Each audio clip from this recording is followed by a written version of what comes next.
Hello all and welcome to this webinar on the 3 mistakes insurers make with policy issuance. As we wait for people to join, just a few house rules. The total session will be about 30 to 35 minutes, after which we will be doing an open Q&A in the Q&A box below. We will also be sharing a recording of this session within the next 48 hours. As before we begin, first a word from our sponsors, which is us only, who we are, why we are doing this, and what makes us qualified to take this session. So Leegality is a document infrastructure platform designed to help Indian BFSI companies build paperless eSign workflows for agreements, forms, policies, and other documents in a fast, easy, and compliant way. So that's 15 plus eSign types, digital stamping in 31 states, tools to prevent digital document fraud, and a lot more. We solve for your paperless needs end to end. And we currently work with more than 15 insurers. Mostly for legal, merchant, HR, and onboarding documentation. But increasingly, we are seeing a trend of insurers switching to eSign-based workflows for core insurance documentation. I'm your host for the day, Aditya Patel, Head of Marketing at Leegality. Before Leegality, I used to be a practicing lawyer, so I know my way around legal regulations like the one we'll discuss today. I'm joined by Shubhesh, who leads product marketing at Leegality. He'll be showing you a live demo of a compliant ePolicy flow in some time. Here's the broad structure for today. First, I'm going to cover IRDAI's increasing trend towards stricter enforcement.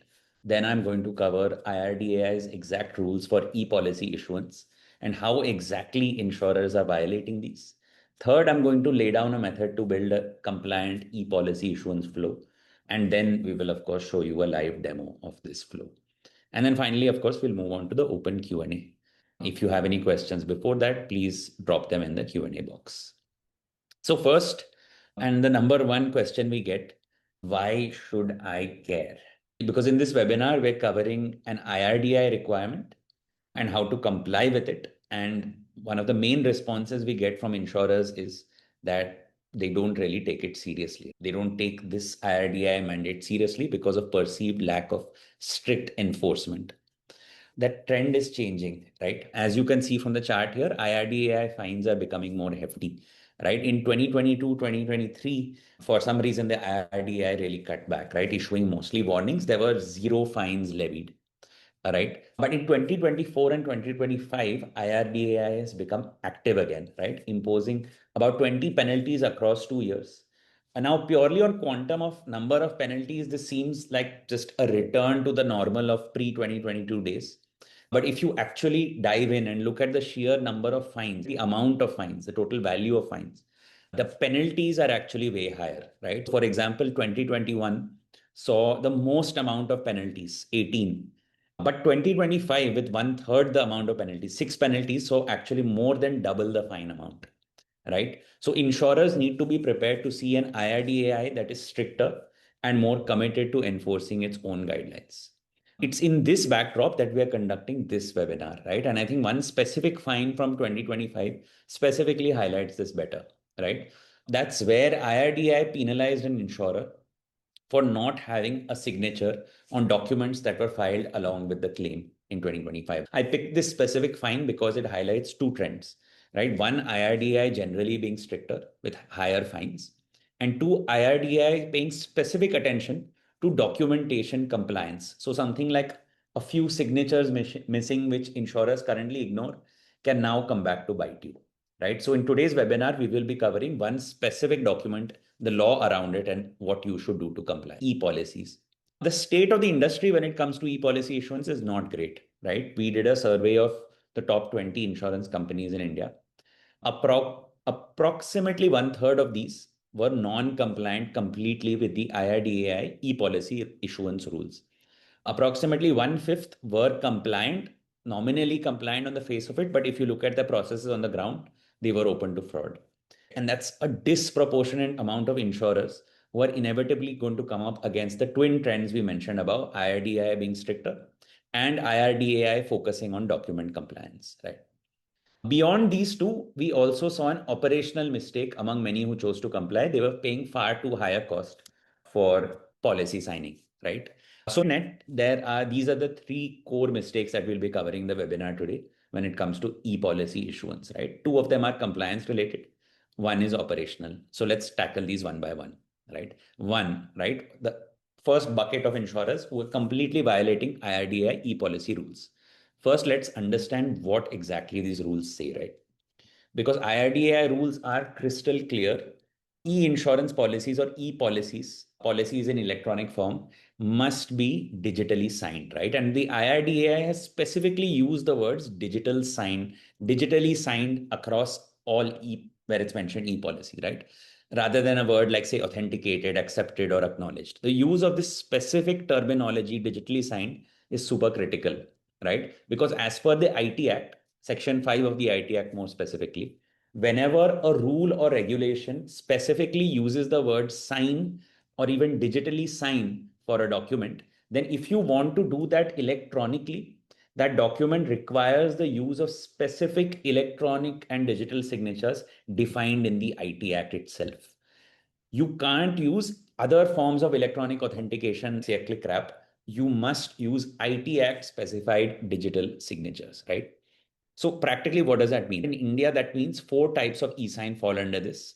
Any type of Aadhaar eSign, whether OTP, biometric, iris, or face, DSC tokens, a DocSigner, and there's also PAN eSign, which is technically available, but not many people use that. Yet we find, as we mentioned earlier, that 1/3 of the top 20 insurers rely on things like a cropped signature image or a click wrap being the mode of authentication for an e-policy with no digital signature on it, right? This violates the IRDAI rules. So we've converted the previous slide into an easy framework for you to check your own processes, whether you're in this bucket of completely violating the rules, right? If your policies contain either of the 4 signs mentioned on the left, right? If that's what you're using to sign your policy, then you are compliant, right? But if your policies are being signed with anything on the right or any other method not specifically listed, you are not compliant, right? It's a very simple binary. It's a yes or no. Now let's move on to mistake 2, right? This mistake applies to insurers who are on the face of it compliant, right? They use an IT Act electronic signature, but when you actually see the operations on the ground, the system is prone to fraud. And this is because this mistake pertains to insurers who use DSC tokens to e-sign policies, right? So they either do 2 things, right? DSC token is that USB-based sign. So they either do 2 things. One, someone authorized within the organization has to manually do a DSC signing of all policies. Or 2, they hire an agency to do DSC signing on their behalf, giving that agency the DSC of the insurer to avoid manual work for their own team. But both are an issue because in both, you're actually relying on the correct use of a physical device by people on the ground. And whenever you're putting reliance on a process on people, there is always going to be a risk of fraud creeping in. And DSC tokens specifically are notorious for being avenues of fraud, right? Where people can misrepresent, like when someone possesses a DSC token, they possess the signature of a person. It's quite a powerful thing, right? So with a DSC token, people can misrepresent signatures or sign documents which they're not authorized to sign as long as they have access to a DSC token, right? And in insurance flows, this can happen where, for example, field agents can misuse or get wrong form signing done. Agencies can also misuse and fraudulently sell policies because they have the DSC of the insurance company with them, right? The framework to assess this leg is very simple. How do you ensure that your system is not prone to fraud? Simply ask yourself 2 questions. One, do you have total systemic control over which document the e-sign you're using is used on? In other words, can your system, right, the system itself, not humans in the system, prevent the e-sign being used from misused? If the answer is no, as it will be for DSC, then you are prone to types of fraud that we've discussed so far. If the answer is yes, then sure, you're good to go as far as on-ground fraud is concerned. You're probably using a DocSigner, right? So far, we've covered 2 buckets of non-compliance. One is people who are just just non-compliant wholly, right? Because they don't use an IT Act e-sign. Second is insurers who use an IT Act e-sign, but they use a DSC, which makes practical system operations prone to fraud, right? Let's come to the third bucket, insurers who are compliant and fraud proof, right? They probably use a DocSigner or an HSM, group of HSMs, right? What's the actual mistake here? because as we mentioned, from a legal standpoint, this is above board. So the issue here with insurers currently using DocSigner is largely an operational one for a lot of insurers. DocSigner utilities cost money to set up and operate. This is an illustrative figure on screen based on what a client has told us from an old vendor.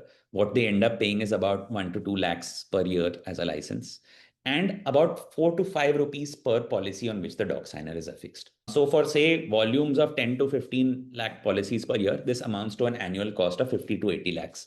Let's say 4 to 5 is too much, you say 2 to 3. Even then it's a cost of like 30 to 40 lakhs per year just on policy signing, right? Framework to solve this is super simple. I'm assuming that you want a lower cost process, right? When a lower cost process can actually achieve the same aims. So framework is very simple. Can you slash these annual costs without compromising on the compliance you need for ePolicies, right? And that's very possible since policies don't really have any complexity to the workflow, right? So here's the consolidated framework. How can you actually avoid and like circumvent these three mistakes, right? First mistake, which is upfront non-compliance, the fix is to use one of 4 IT Act eSign types. For the second mistake, which is on-ground compliance, the fix is to use DocSigner among the 4 to actually use a DocSigner, because this is something where your system can automatically take control over policy signing. You're not reliant on manual discretion. And for the third mistake, which is cost, pick the DocSigner among DocSigners that you pick the DocSigner implementation that achieves your end compliance goal at the lowest possible cost, right? So it's essentially 3 mistakes that can be solved in one cascade. One is confine yourself to one of 4 IT Act eSign types.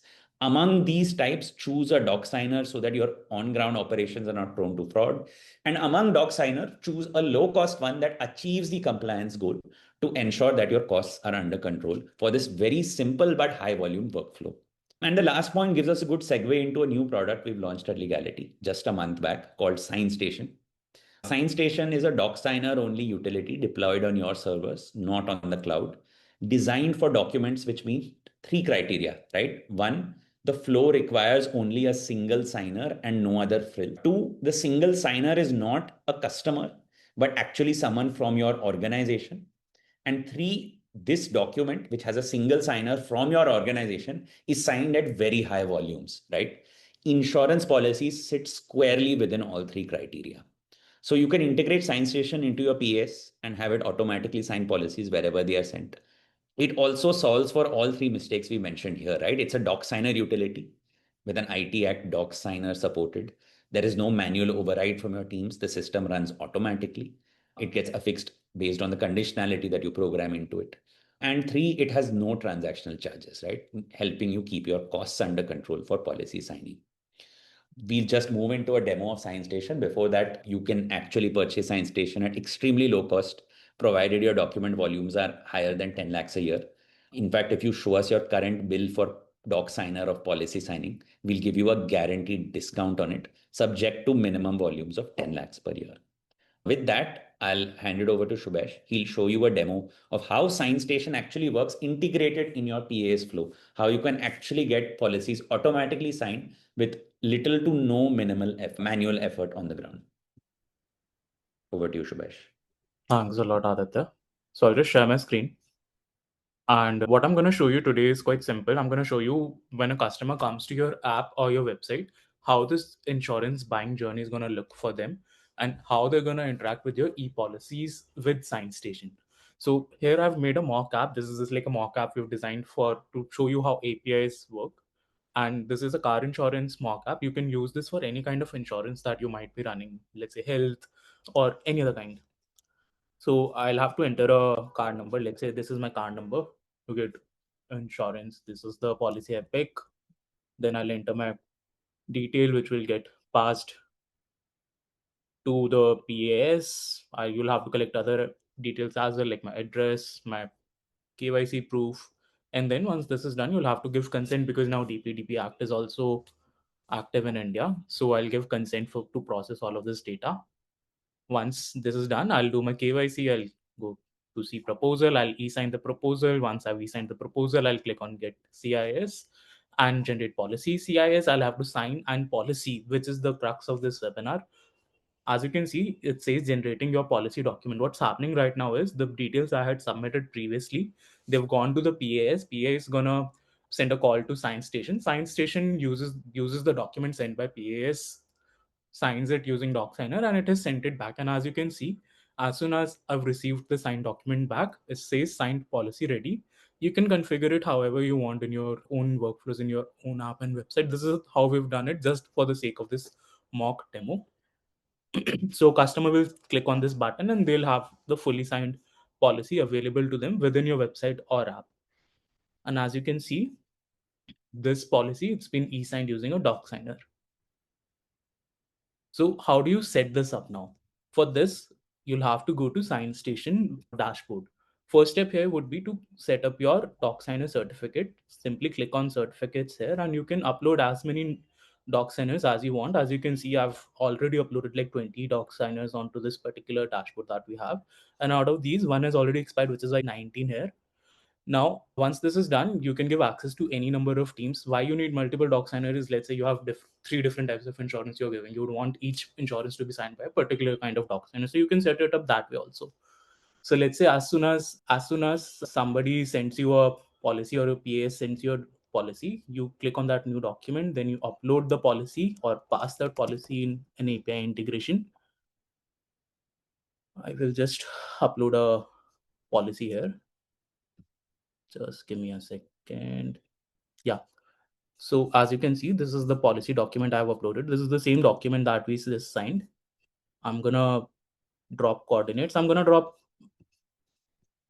let's say I want the signature to be here. And on all, I can drop it on all pages or I can drop it on single page. Let's say I just want to drop it there. I'll select the certificate I want to sign with. And once I'm satisfied with all the details, I can add signer name. Let's say you want the name of the person who's authorized it from your company to be visible for that particular kind of policy. You can add that. You can add location or reason, whatever you want basically. And once this is done, click on sign document. It's going to just take 5 seconds or 5 to 10 seconds and it's going to be done. As you can see, it's been signed successfully. This is my eSign. And once I click on download audit trail, okay, there's some bug coming for audit trail, but we'll get that fixed. But yeah, as you can see, e-signed by leegality.com. If I had entered reason, detail, name, all of that would have been also visible in this signature. I can download the agreement from here as well. And you can also set it up in a way this e-signed agreement automatically flows in your PAS and is available to your customer via your website or application. Yeah, I guess that's it, Aditya. Thanks so much, Shubhesh. So we are doing another webinar for insurers on 30th January for claims process, how traditional insurers can redesign their claims process to be easier and fraud proof. We'll be covering why new age insurers are pulling ahead, especially with retail insurance use cases like car insurance rather, fraud and compliance gaps in a traditional claims flow, as well as a live demo to show how traditional insurance claims processes can actually be brought up to match or even exceed new age claims processes. So that's on 30th January. Please scan the QR code and fill the form to register.